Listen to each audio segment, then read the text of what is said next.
શું કહેતી હતી બેટા? હું કશું કહેતી નહીં, હું તને પૂછું છું. શું પૂછું છું? હું એવું પૂછું છું કે મારા બધા ફ્રેન્ડ સાથે લાઈક 2 ગાડી છે, તો આપણી સાથે ખાલી એક કેમ છે? એ બધાની જોડે 2 ગાડી હોય કેમ કે બંનેના મમ્મા ડેડી વર્ક કરતા હોય ને. પણ તું કરું છું ને? હા, હું કરું જ છું, પણ લાઈક બહુ દૂર દૂર જોબ કરતા હોય તો 2 કાર રાખવી પડે. આપણે મેનેજ કરી શકીએ છે ને એક કાર થી, તો 2 ની શું જરૂર છે? બરાબર. Need and want. Yeah, need and want.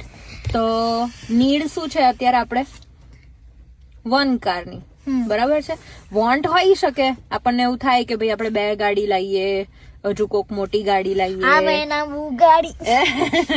એ તો વોન્ટ થયું ને, નીડ ના થઈ. એટલે જયારે કોઈ પણ વસ્તુની નીડ હોય ને એ કરાય, પણ ખાલી આપણી લક્ઝરી માટે આપણે બીજા કેટલા બધા કામ કરી શકીએ એનાથી. મોટી મોટી વસ્તુ કઈક હમણાં આપણે રૂપલબાને ગિફ્ટ આપી શક્યા મોટી, જો આપણે સેવ અપ જ ના કર્યા હોત તો આપણે આપી શકત. અને આપણને હિચકો બી મળે ને.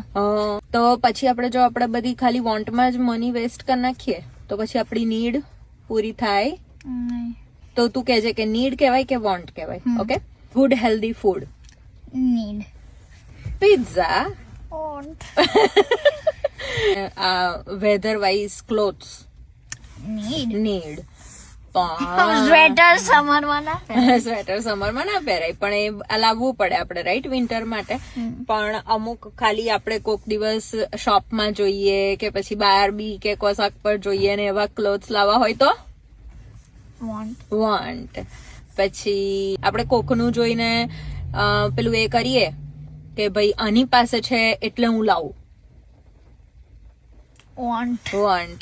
અને કશી વસ્તુ આપણને ખરેખર જરૂર હોય પછી આપણું ડ્રીમ બી હોઈ શકે. ઇટ ડઝન્ટ નેસેસરી કે લાઈક સ્વિંગ આપણે હિંચકો લાવવાનો એ તારું ડ્રીમ હતું, રાઈટ? અને આપણે કઈ એવું તરત લાવી દીધું. આપણે શું કર્યું એની માટે? મહેનત કરી. શું કર્યું તે? સેવ કર્યા મની. અને પછી આપણે લાયા, બરાબર? તો એ લાવી એની મજા જ કઈક અલગ કહેવાય, બરાબર? તો ખબર પડી આપણી જોડે કેમ એક ગાડી છે? બીકોઝ વી